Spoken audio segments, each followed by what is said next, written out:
Entre Laguneros. Conocernos para entendernos y valorarnos. Acercarnos con respeto a observar eso que no siempre se ve. Entre Laguneros. Historias, anécdotas, gustos, posturas. Entre Laguneros. Desde lo más trascendente hasta lo más simple. GREM presenta Entre Laguneros. Marcela Pámenes entrevista. Bienvenidos. Muy buenas tardes. El tiempo de Entre Laguneros llega una vez más. Gracias por estar con nosotros. Siempre es un gusto tenerlos ahí. Y aquí entramos ya de lleno a nuestra conversación la tarde de hoy. Una mujer a la que de verdad estimo y además aprecio mucho el trabajo que viene haciendo en diferentes áreas. Ya la van a conocer. Por lo pronto yo le digo que tenemos nuestros puntos de contacto a su disposición. Usted los conoce bien. 87 17 36 17 99, el WhatsApp de Noticieros GREM. 87 17 711-0260 es nuestro número telefónico. Bueno, pues vamos a platicar con Aurora Luna Walsh. Ella se ha formado como psicoterapeuta familiar y de pareja, arteterapeuta, artista visual, arquitecta, maestra en administración de instituciones educativas. Es consultora en terapia de artes expresivas y ha sido diplomada en terapia de arte, certificada en terapia de arte, terapia de juego y ética en la práctica de la terapia de arte con niños y psicología positiva. Es miembro de Creative Therapy Online.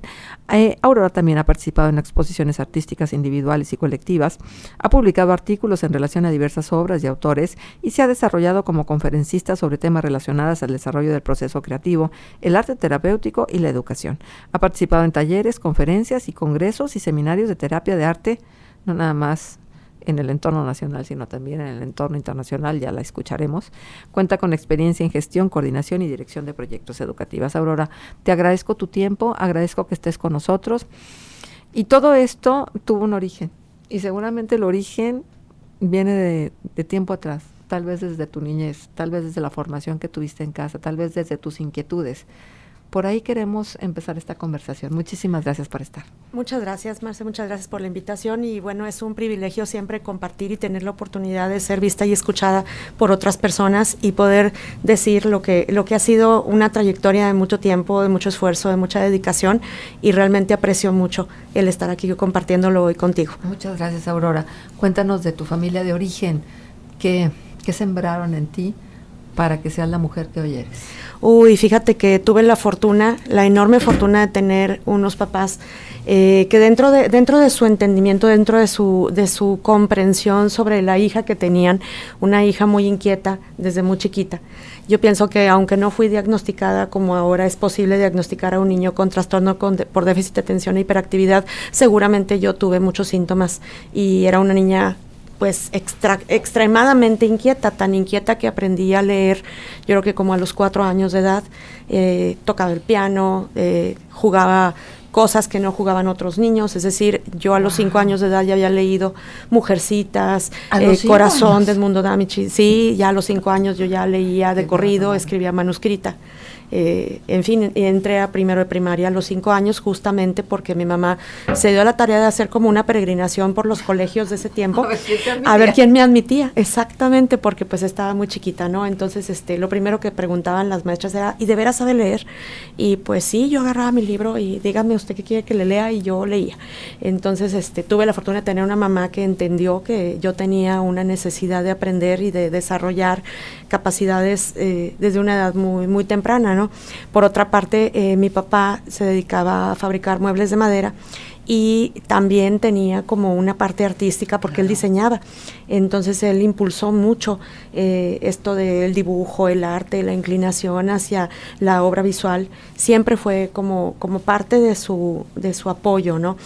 Por una parte mi mamá siendo muy disciplinada, muy ordenada, muy organizada. Mi mamá era verdaderamente estricta, era puntual, responsable, todo se tenía que hacer bien y a la primera. Y mi papá por su parte pues también era un hombre muy trabajador. Entonces creo que esas fueron las cualidades que yo vi, que yo metí dentro de mi ser, porque las viví toda mi vida, la responsabilidad de la disciplina, el trabajo, el esfuerzo, el empeñarte porque las cosas salieran bien. Y a la primera fue una educación que suena en este tiempo rígida y sin embargo fíjate que yo no la percibí como tal. Para mí era una manera natural de ser, porque era lo que así sucedía en mi casa, ¿no? Así eran las cosas, entonces, pues, te adaptas. a cumplir, y así fue mi infancia, y yo creo que mi adolescencia. Ya en la adolescencia yo ya, según yo ya pintaba, entonces me metí yo sola. Ya es muy buena estudiante, supongo. Sí, una niña que siempre se sacó 10 y que no entendía, justamente esto que te voy a platicar fue una motivación para empezar a dar clases ya de manera profesional. Yo empecé a dar clases entre los 14 y los 15 años de edad, y desde entonces no he parado de dar clases. No me digas eso. ¿Y a quién le dabas clases con esa edad? Pues fíjate que mi mamá, precisamente. Ajá. Mi mamá, ella terminó la secundaria, ella fue secundaria, terminó la secundaria con un grado de secretaria ejecutiva.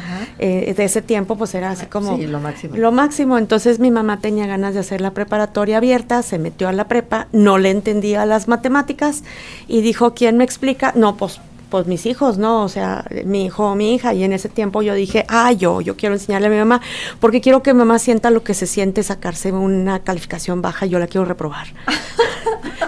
Porque mi mamá no va a poder. Entonces, pues me di el lujo de que sí reprobé a mi mamá en un examen de no me acuerdo si fue de cálculo o fue de álgebra, no me acuerdo de qué fue. Sí, yo fui muy feliz cuando pude decirle a mi mamá, necesitas estudiar más, ¿cómo ves?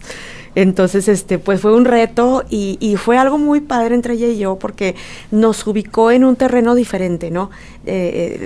Ya distante de la mamá que regaña, claro, o que llama la atención, que disciplina a la hija, sino la mamá que empieza a ver a su hija como una persona capaz y además que tiene un potencial para ser autónoma. O sea, imagínate entre los 14 y los 15 años que tú percibas que tus papás empiezan a verte con la capacidad, con la preparación de ya arreglarte tú sola en la vida. Eso para mí fue fantástico. Pero qué certezas también para tus papás, ¿eh? Porque sí, si hay algo que nos angustia, y tú como mamá lo sabes, es ¿qué van a hacer estos niños el día de mañana? Fíjate que yo creo que esa certeza de la que hablas, yo creo que mis papás la tuvieron muy temprano y con los dos, tanto como con mi hermano como conmigo. Es decir, creo que siempre supieron, pues porque trabajaron por ello, ¿no? Siempre supieron que tuvieron 2 hijos muy capaces, desde bien chavitos, ¿no? Porque yo empecé a dar clases, te digo, a los 14, 15 años, con ella y con un grupo de sus amigas que estaban haciendo la preparatoria abierta. Y más adelante, ya estudiando la carrera, porque yo empecé a estudiar la carrera de arquitectura a los 17 años, daba clases, empecé a vender mis acuarelas a los maestros, a mis profesores, porque en ese tiempo no había AutoCAD, ni había programas que te dibujaran las perspectivas. Entonces, pues yo se las vendía a mis profesores arquitectos. ¿Y dónde te formaste? ¿Dónde hiciste primaria, secundaria, preparatoria? La primaria la hice en el Colegio Los Ángeles, la secundaria en el Colegio La Paz, la preparatoria en La Pereira, y la carrera de arquitectura la hice en el ICITAC, cuando en ese tiempo era ICITAC, no La Salle como es ahora, ¿no? ¿A ti tocó estar en el ICITAC, de veras? Me tocó en el ICITAC allá maestros? A ver, cuéntame. Uy, tuve muchos maestros que recuerdo con mucho cariño y otros no con tanto cariño. Claro, digo, es normal. Es normal, sí. En ese tiempo el rector del ICITAC era Harry de la Peña. Y me tocaron, por ejemplo, ahorita recuerdo el arquitecto, se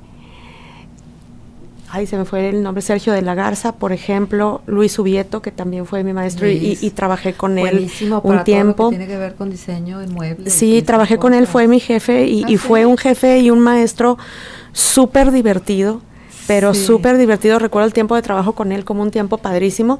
Después de la carrera trabajé con Fernando Siller, con él fue... No me digas que trabajaste con sí, con él trabajé varios años, y fue también una punta de lanza en mi vida ese tiempo, porque con él aprendí ahora sí que la cuestión práctica del diseño.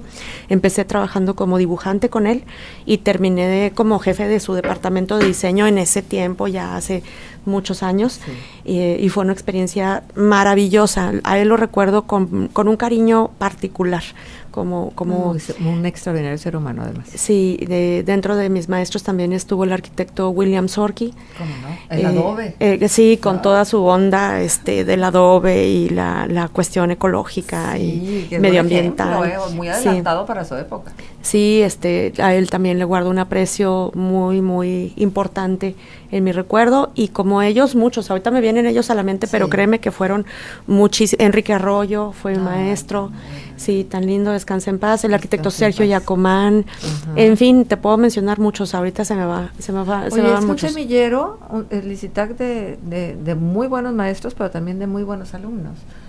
Había que hacer todo con tan poco, que había que ingeniártelas, y de verdad la creatividad era indispensable para que pudieras salir totalmente, adelante. Las mismas instalaciones de la escuela eran verdaderamente lamentables, pero en ese tiempo, ¿no? Ya a los que les tocó cambiarse acá a La Salle, pues realmente son muy afortunados, ¿no?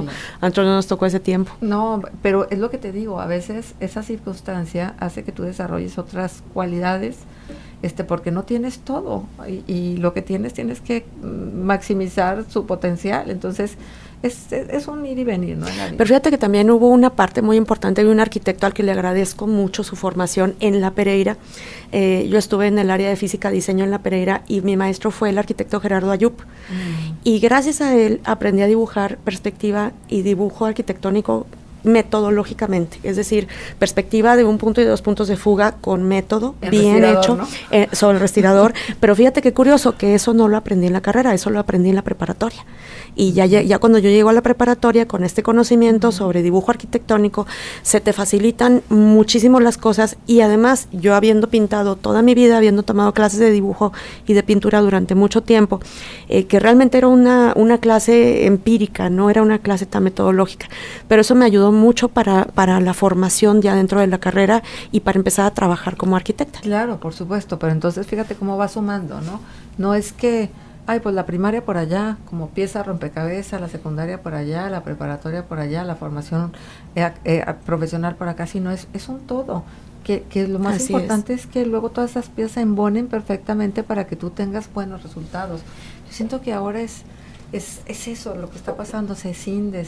Sí, se rompe, pero también hay una parte muy importante que yo creo que es que uno como joven, en el tiempo de juventud, en el que buscas tu identidad, en el que vas como haciendo tus hipótesis de vida, vayas siguiendo esa experiencia, esa experimentación.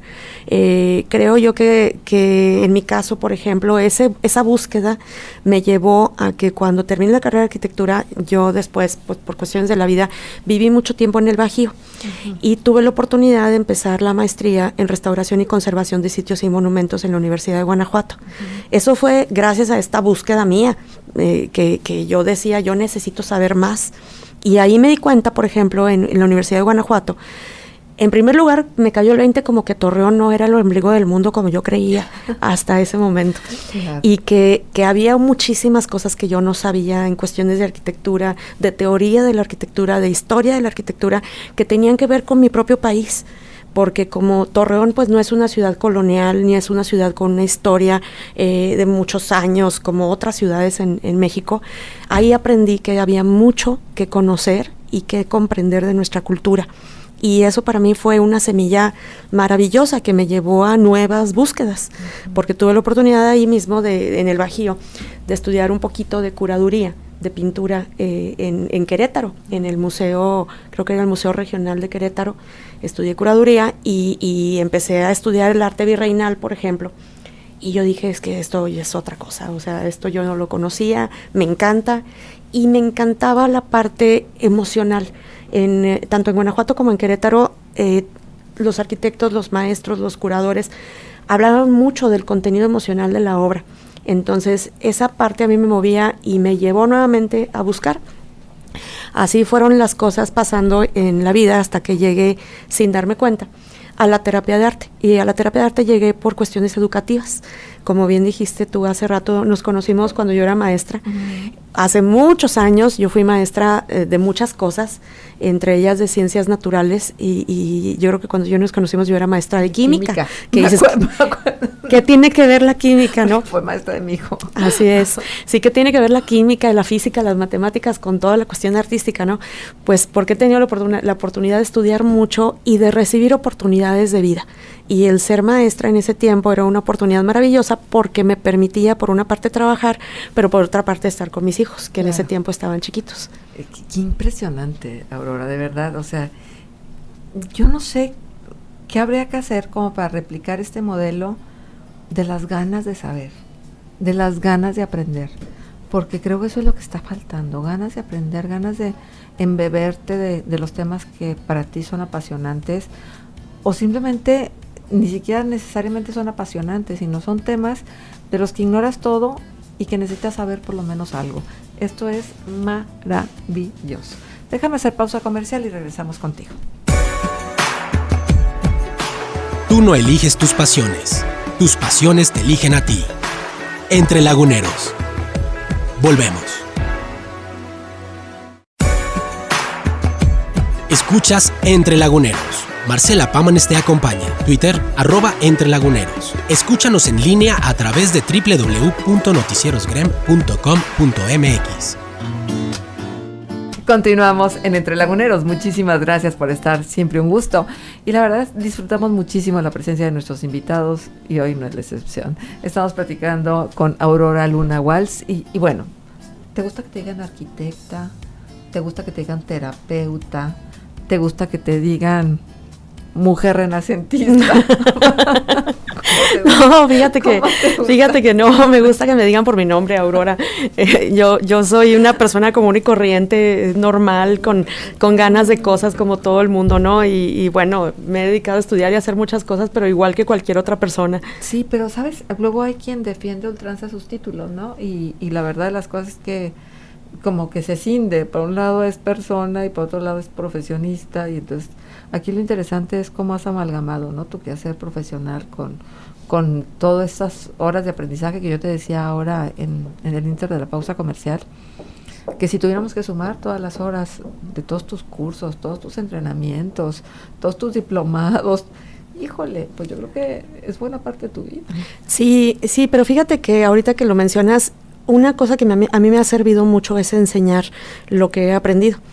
Creo que cuando uno enseña lo que sabe, por una parte lo afianzas muchísimo mejor, por otra parte cualquier cosa que dices la cuestionas, porque yo sí me pregunto, híjole, no estaré diciendo algo equivocado, no estaré dando una referencia mal dada, no estaré recomendando un libro que no era.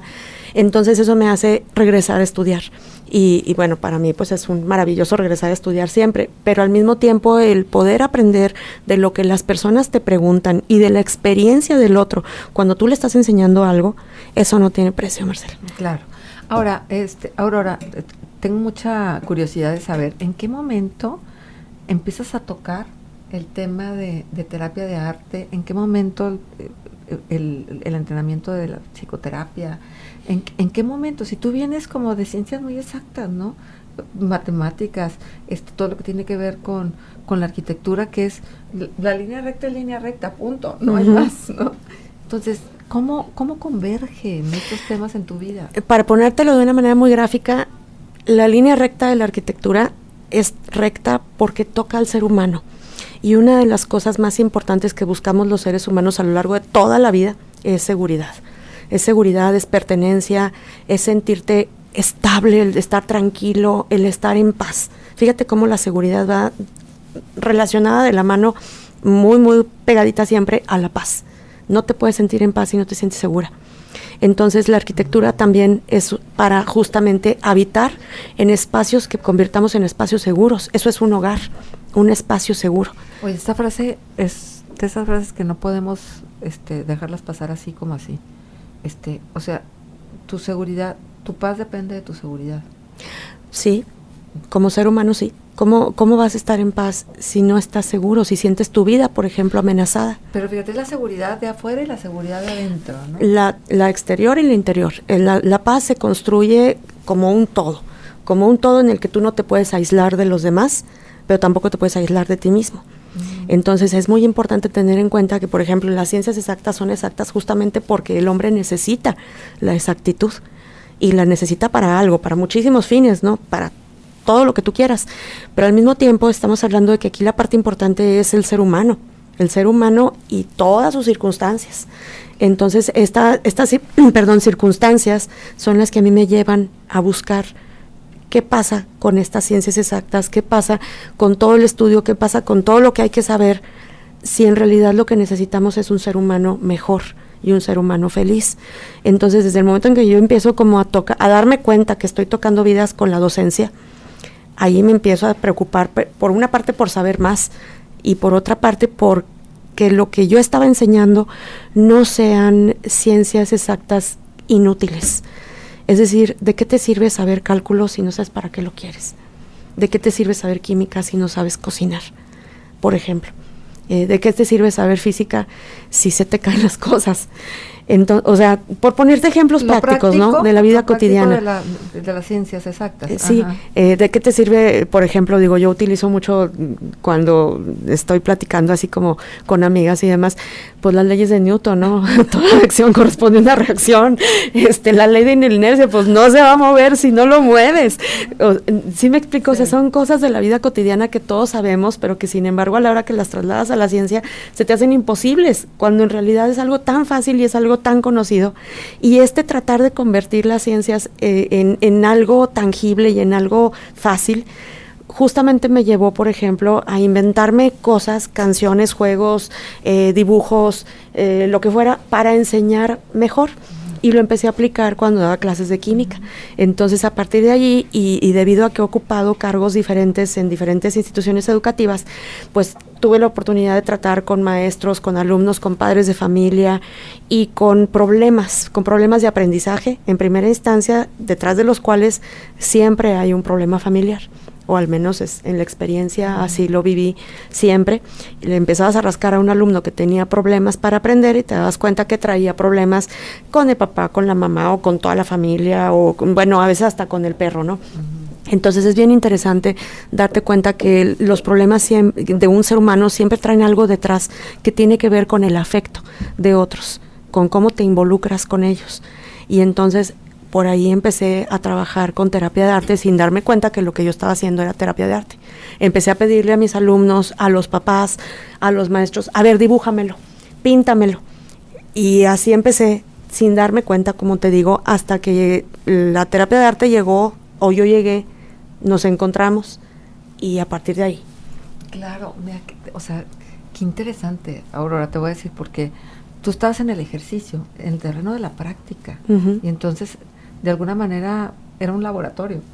Sí. Y entonces tú ibas corroborando tus hipótesis con base a lo que ibas haciendo. A mí esto me parece increíble. Y las cosas se van acomodando de una manera aparentemente mágica, que yo no creo que sea mágica, creo que no hay casualidades. Y la mujer de ciencia habló. Y no, es que realmente cuando te vas dando cuenta que no hay casualidades y que todo es porque se van juntando y acomodando fuerzas, energías y materia, es impresionante. En este caminar encuentro, estudiando terapia de arte ahora sí, habiendo buscado oportunidades, tuve una maestra que hasta la fecha sigue siendo como mi mentora, cada vez más a la distancia, pero porque cada vez es menos mentora y más amiga, que fue la doctora Katy Malchiodi en Estados Unidos. Ella me dijo en el 2012, 2013, Aurora, es que tú tienes que enseñarle a la gente lo que estás haciendo en México. Yo en ese tiempo daba clases a muchachos en ingeniería, en una carrera de ingeniería, y ella me dice, lo que tú estás haciendo en México lo tiene que ver otra gente, y fíjate que va a haber una conferencia internacional en China. Entonces yo dije, no, ¿cómo crees que yo voy a ir a China a enseñar lo que yo? Me dijo, no, o sea, envía tu propuesta a concurso, y si te seleccionan, pues tú vas, ¿no? Y pues así le hice, así, pero de verdad, como el burro que tocó la flauta, yo preparé mi propuesta, me seleccionan, y fue la primera vez que fui seleccionada por un evento internacional, y fue en China, en Shenzhen, China, en el 2013. ¿Y qué propusiste, te acuerdas? Sí, claro, ¿cómo olvidarlo? Porque fue muy importante para mí. Lo que yo hice en ese tiempo fue ir a enseñar lo que yo estaba trabajando, o más bien la forma en la que yo estaba trabajando con adolescentes, estudiantes de la carrera en Ingeniería en Animación y Efectos Visuales, con terapia de arte. yo estaba facilitando en ese tiempo una materia de inteligencia emocional, pero también estaba, no me acuerdo cómo se llamaba la materia en la que yo inducía a procesos creativos. Entonces, la idea de esta materia era justamente como despertar la creatividad en estos jóvenes a partir de sus experiencias personales, de sus vivencias. Entonces, lo que yo hacía, pues, facilitaba que ellos pusieran en papel sus vivencias, y entonces a partir de este trabajo yo me daba cuenta, aun cuando ellos no me lo decían, yo detecté un montón de situaciones familiares y personales de ellos, como violencia, como una violación, como circunstancias de pareja en jóvenes, y entonces imagínate el tú ver esto y tener como la idea de lo que estás viendo, pero no tener la certeza, pero la certeza de lo que te estaban manifestando, pero sí la certeza de la necesidad de ayuda de los jóvenes, la certeza de poder decir, déjame te llevo con alguien a quien tú le puedas expresar o con quien te puedas desahogar. Y justamente esto me llevó a mí, por una parte, pues digo, a mostrar mi trabajo, pero por otra, a estudiar ya formalmente psicoterapia. Es que fíjate qué responsabilidad tan grande. Sí, ¿no? Porque sí, no te puedes quedar con eso. Si tú te estás dando cuenta de que hay una situación que no es la deseable para la formación de los chicos, ¿cómo hacer como que no pasa nada? Uh-huh. ¿No? Sí. Y este involucramiento de los maestros creo que es también una de las partes que nos está faltando en nuestros sistemas educativos. Es como, a mí me da mucha tristeza que hay muchos maestros que nada más llegan a cumplir y no se involucran con los chavos, porque es más, hasta le tienen miedo a los chavos, porque con las brechas generacionales y con la manera tan distinta de ver la vida entre quienes ya no tienen la edad de los jóvenes que están aprendiendo, pues se hace muy difícil la relación, Auro. Así es, y creo que es parte de la responsabilidad que tenemos como personas que tocan la vida de otros, el no quedarte hasta ahí, sino realmente el comprometerte, el involucrarte en poderlos ayudar mejor. Esto, como te decía, me llevó por una parte a mostrar lo que yo estaba haciendo, pero por otra parte a estudiar.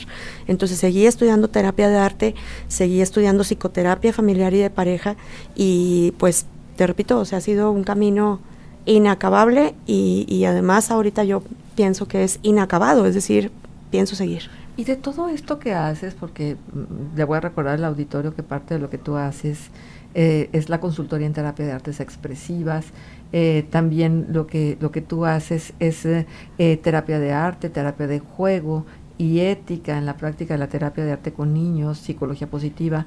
De todo esto que tú haces, que se toca a sí mismo, que es común, pues, hay un denominador común, ¿qué es lo que más te gusta hacer?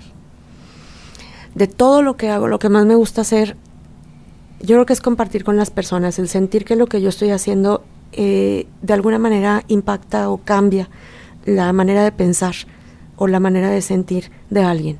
Cuando una persona a mí me dice, híjole, no me había dado cuenta que podía hacer esto, o no me había dado cuenta que yo soy capaz de lo otro, para mí eso ya es un triunfo. Eso yo creo que es la parte más gratificante del trabajo que yo hago. Te puedo decir que hago muchísimas cosas, porque sí, afortunadamente mis días están súper llenos de actividad, y pues creo que también eso es algo que yo he construido, días muy ocupados, pero al mismo tiempo días llenos de personas, y esa es la parte más bonita. Uh-huh. Digo, evidentemente tú no tenías problemas de aprendizaje, tú no tenías situaciones que impidieran como la asimilación del conocimiento, entonces tú no hubieras sido una paciente indicada para este tipo de terapia. Pero ¿te hubiera gustado que en tu niñez hubiese una alternativa de esta naturaleza, o en tu primera juventud? O sea, creo que con el terapeuta no tenemos que ir solamente cuando estamos... No, claro. Bueno, en mi caso yo he buscado proceso terapéutico ya en la edad adulta. Sin embargo, fíjate que aun cuando yo no fui a terapia por problemas de aprendizaje ni por estas cuestiones, creo que sustituyó esta parte terapéutica que sí me hubiera gustado mucho recibir. Creo que fue sustituida por todo el montonal de cosas que aprendí y de maestros que tuve. O sea, tuve desde una maestra de piano antigüita, rígida, de las que te ponía un lápiz abajo de las muñecas para que enderezaras las manos en el teclado, y también te ponía una regla en la espalda para que te enderezaras, por ejemplo, y tuve maestras de dibujo y de pintura con todo tipo de personalidades. pero siempre muy humanas, y creo que ese espacio de contención, en donde por una parte se me educaba en la rigidez, por ejemplo, del piano y del solfeo, de leer con la partitura, pero por otra, la libertad creativa de la pintura. Estuve en clases de ballet, de danza regional, de teatro, o sea, te repito que mi mamá no tuvo el diagnóstico, pero no le hacía falta.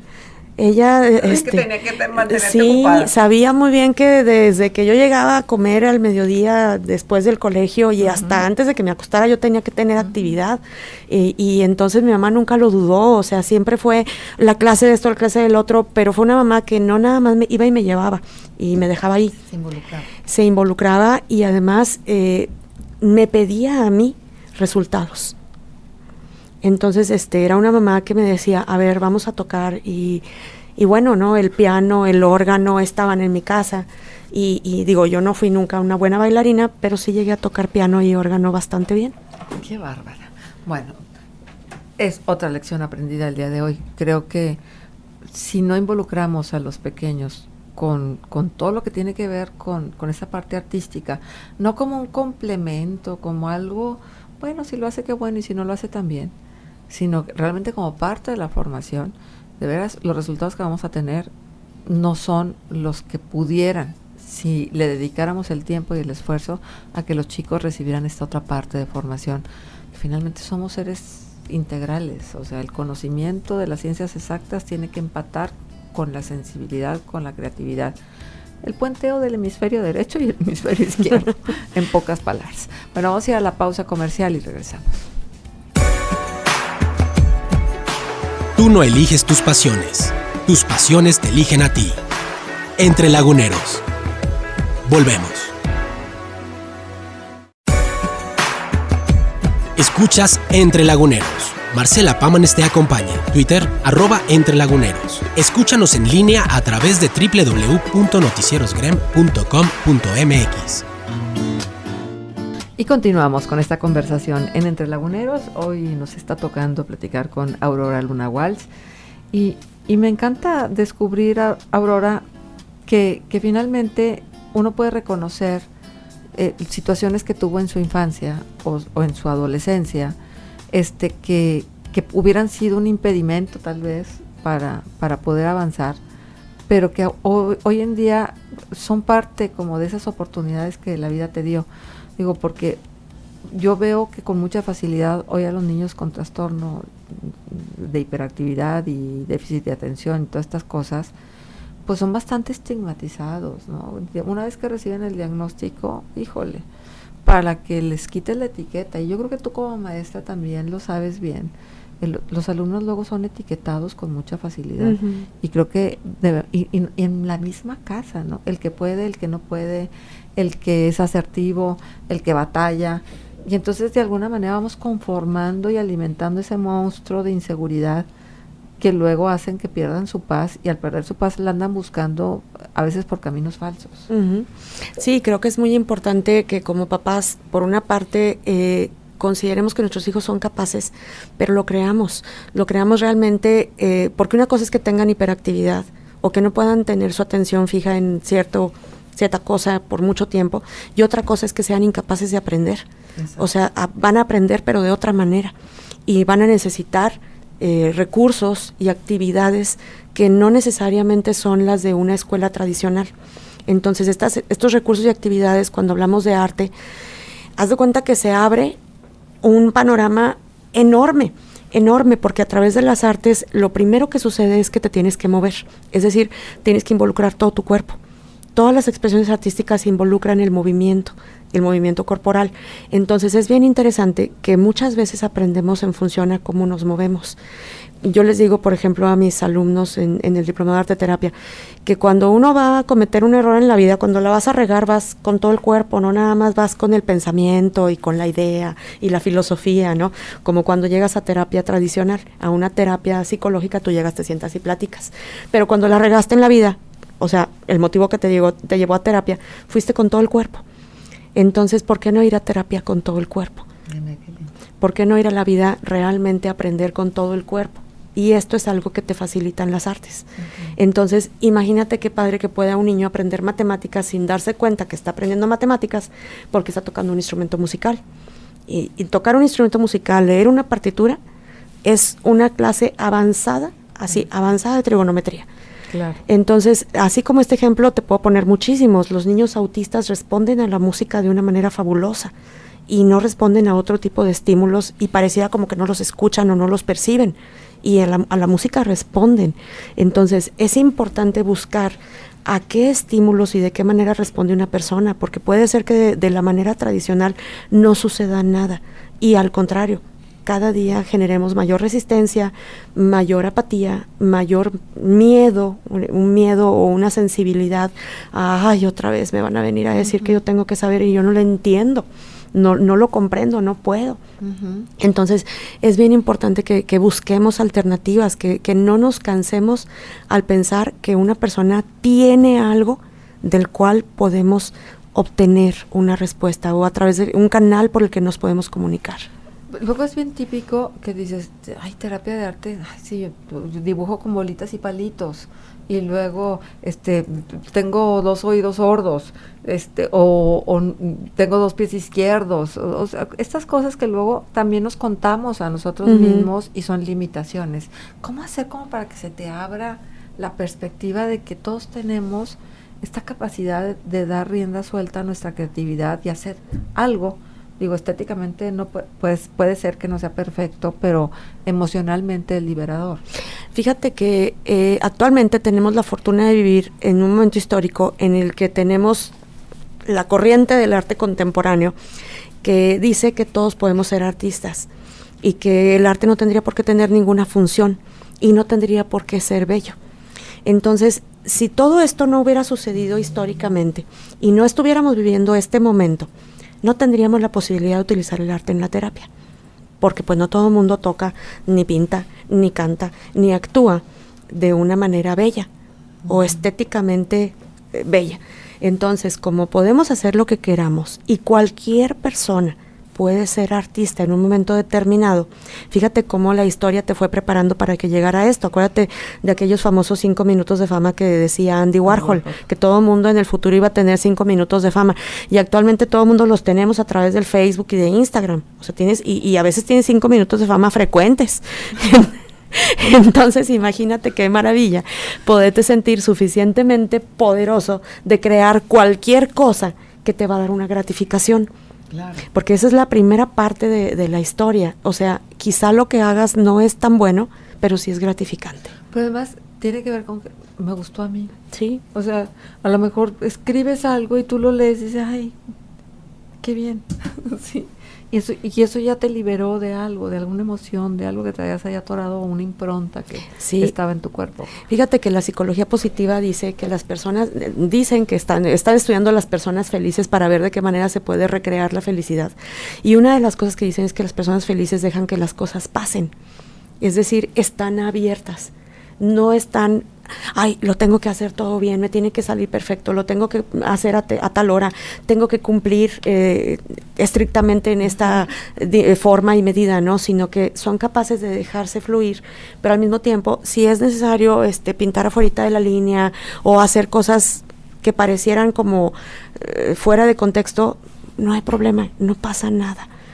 Entonces, fíjate qué padre es que esto nos trasladado al arte, nos dice, cualquiera puede crear, no pasa nada si lo haces mal. Y esto es justamente algo de lo que utilizamos en terapia de arte. La vida misma. Cuando tú vas a algún lugar en algún momento, yo creo que otra de las cosas que te dice actualmente la psicología es que todos los seres humanos tenemos un impulso de vida, un impulso de crecimiento, la resiliencia. Es un impulso de crecimiento. Y fíjate qué interesante que lo ponen a la par de lo que en su tiempo Sigmund Freud dijo que era el impulso de vida o el impulso de muerte. Y actualmente es un impulso de crecimiento, de desarrollo. Eso es la resiliencia. Es como el tercer eje que te lleva a vivir. Claro. Pues es tu capacidad de recuperación. Exactamente. Es tu capacidad de decir, bueno, está bien, me fue mal en esto, pero no importa, le sigo, o sea, de todas maneras aquí sigo, tengo que poder. Como esto, bueno, si estás con un problema, pues no te preocupes, ¿cómo se va a solucionar? Y porque, pues si se soluciona, qué bueno, y si no se soluciona, pues también, o sea, porque es que todo lo queremos solucionar. Y queremos tener el control. Sí, es que es eso, el control es terrible, terrible la verdad. Ahora, déjame preguntarte algo. Acabas de estar otra vez en China. ¿Cuántos viajes has hecho a China? A China he hecho ya 3, a diferentes lugares. La primera vez fue a Shenzhen, y la segunda fue a Hong Kong, y esta última fue a Beijing. ¿Y cómo te sientes? ¿Cómo te sientes? O sea, ¿tú misma vas notando tus cambios, tu evolución dentro del mundo de la terapia de arte? Sí, cómo no, fíjate, la primera vez que te contaba, bueno, particularmente de China, porque he tenido la fortuna de ir a otros lugares, pero en China de manera especial he recibido oportunidades muy importantes. Por ejemplo, fue la primera vez que fui a un evento internacional habiendo concursado. Eso para mí fue fabuloso en el 2013. La segunda vez, no solamente fui porque mandé mi ponencia, mi taller, sino porque ya fue una invitación personal, es decir, queremos que tú vengas. Pero además, en el 2016, que fue la segunda vez que fui a China, recibí la certificación como consultora de terapia de artes expresivas. Entonces fue como subir otro nivel. Y esta última vez ya fui como rockstar, o sea, fue fabuloso porque ya fui como una invitada especial a nivel internacional, punta de lanza en arte terapia en el mundo. Entonces para mí fue así como, híjole, qué increíble, ¿no? Porque en alguna ocasión te lo comentaba aquí mismo en una entrevista en el radio, ¿no? Que yo siento como si nadie fuera profeta en su tierra, se aplica en mí, porque aquí en Torreón, pues no, o sea, no es así como trascendental la terapia de arte, ni lo que yo hago siento que sea tan impactante como sí ha sido en Latinoamérica y en otras partes. En Latinoamérica he tenido la fortuna de ser maestra de terapia de arte en muchos países en línea, a través de la educación virtual. Entonces, eso me ha llevado a tener oportunidades en otros países de Latinoamérica y que no tienen mucho que ver con lo que hago aquí en Torreón y en México. Pero es que se está abriendo brecha. Y cuando se abre brecha, sí. es una labor de sacrificio. Sí. Pero estás dejando huella. O sea, aunque tú consideres que no, bueno, de alguna manera volteamos a verte y vemos los logros y todo lo que estás haciendo en beneficio también de la gente que luego se pone en contacto contigo. Entonces, sí. Cualquiera que trabaje para el bien de los demás, por supuesto que le aplaudimos y por supuesto que tiene un lugar especial y un reconocimiento especial, Aurora. Pues muchas gracias, Marce. Fíjate que ahorita lo que quisiera compartirte es justamente a partir de este trabajo internacional. En marzo del año que entra vamos a tener aquí en Torreón un congreso al que van a venir personas de muchos países a enseñar y a ver lo que estamos haciendo aquí en Torreón. Entonces, ojalá tengamos oportunidad de comentarlo. El congreso se va a llamar, bueno, ya se llama Congreso 2020, el arte como transformador de la sociedad y la cultura. Y la misión de este congreso es mostrar que el arte está en todas partes y que el arte es necesario en todo tipo de ámbitos.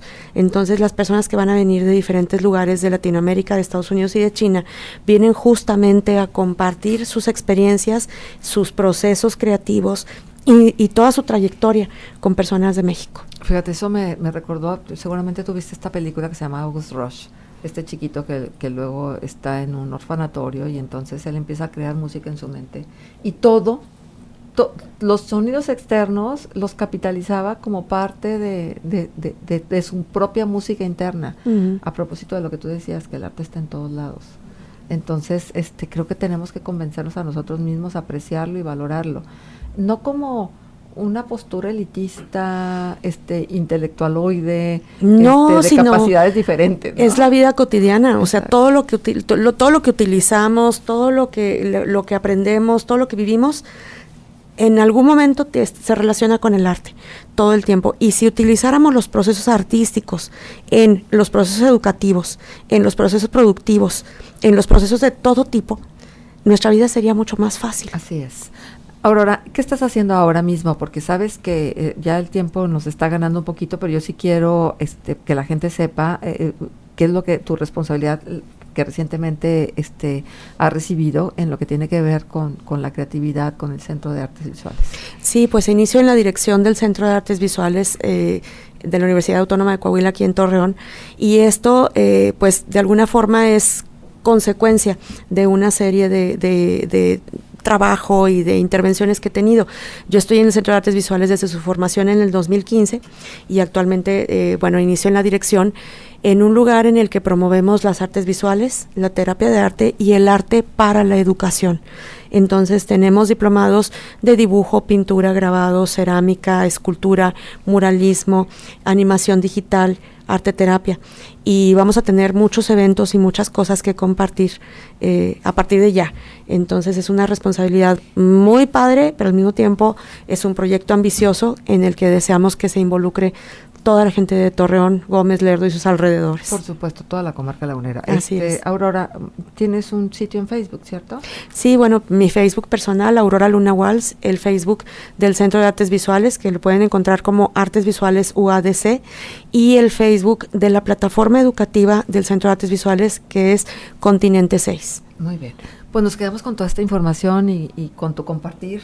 Y por supuesto que bueno que tenemos oportunidad de reconocerte, digo, de una manera muy modesta a través de esta conversación, que la gente te escuche y sepa que te tenemos aquí y que eres alguien valioso que está dejando su esfuerzo y su cariño por lo que hace a favor de los demás. Muchísimas gracias, Marce. Muchas gracias a toda la audiencia.